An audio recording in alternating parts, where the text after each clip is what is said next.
দেখছেন Padma news 24.com এর রাত 8:30টার বিশেষ বুলেটিন ফ্ল্যাশ নিউজ। সাথে আছি আমি সাদিয়া নুরি। facebook.com/poddanews24 পেজ ফলো করে আমাদের সাথেই থাকুন। অবৈধ সম্পদ অর্জনের অভিযোগের বিষয়ে জিজ্ঞাসাবাদের জন্য পুলিশের সাবেক আইজিপি বেনজির আহমেদের স্ত্রী ও 2 মেয়েকে ডাকা হয় দুর্নীতি দমন কমিশনে। তবে তারা হাজির হননি। তাদের বিরুদ্ধে পরবর্তী কার্যক্রম চলমান থাকবে বলে জানিয়েছেন সংস্থাটির সচিব খোরশেদা ইয়াসমিন। সোমবার নিজ কার্যালয়ে সাংবাদিকদের সঙ্গে আলাপকালে তিনি কথা জানান। বলেন, গত বৃহস্পতিবার বেনজির আহমেদের সঙ্গে তারা একটি লিখিত বক্তব্য দিয়েছেন।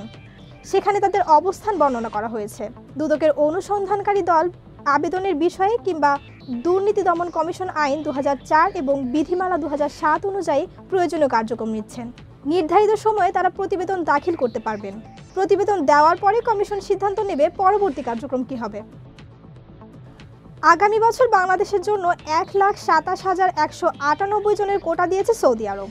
রোববার হজ এজেন্সি অ্যাসোসিয়েশন অব বাংলাদেশের সভাপতি এম শাহাদত হোসাইন তাসলিম সাংবাদিকদের এ তথ্য জানান।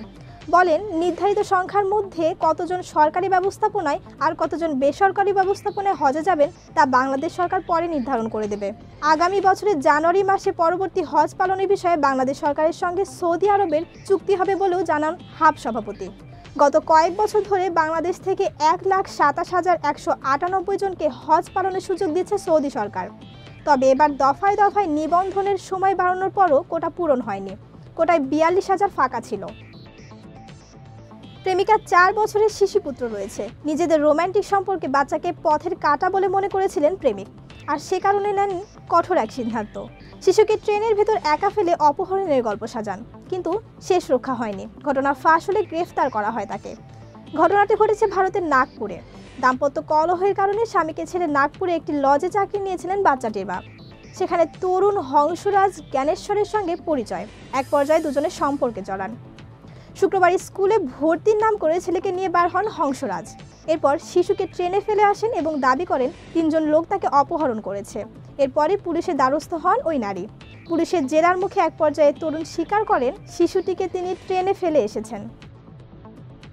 ইন্ডাস্ট্রিতে পা দিতেই নিজেকে পরিচয় করিয়ে দেন কেদারনাথ ছবির মাধ্যমে। তাক লাগানো অভিনয়, নজর কাড়া হাসি আর মিষ্টি ব্যবহারে রাতারাতি হয়ে উঠেছিলেন টক অব দ্য টাউন। এছাড়া অভিনেতা সুশান্ত সিংহ রাজপুতের সঙ্গে তার রসায়নের জোর চর্চা হয় সে সময়। কেদারনাথের পরই তাকে দেখা যায় সিম্বা সিনেমায়। মাত্র 3 সপ্তাহের গ্যাপে মুক্তি পেয়েছিল 2টি ছবি। এমনকি প্রায় একসঙ্গেই শুটিং চলেছিল 2 ছবির। বিষয়টি অজানা থাকলেও এবার নিজে থেকে অনেক কিছু স্বীকার করলেন সারা। বলেন, প্রথম ছবিতে কাজ করার সময়ই তার নামে কেদারনাথ ছবির নির্মাতা মামলা করেছিলেন। কেদারনাথের শুটিং চলাকালে রোহিত শেঠির সিম্বার জন্য রাজি হয়ে যান অভিনেত্রী। অন্যদিকে প্রায় বছর 2 ধরে চলে কেদারনাথের শুটিং। একাধিকবার পিছিয়ে যায় ছবি মুক্তির সময়। তাতেই খানিক ধৈর্যচ্যুতি ঘটে সারার। জীবনের প্রথম ছবিতে এত বড় ধাক্কায় খানিক ভেঙে পড়েন সারা।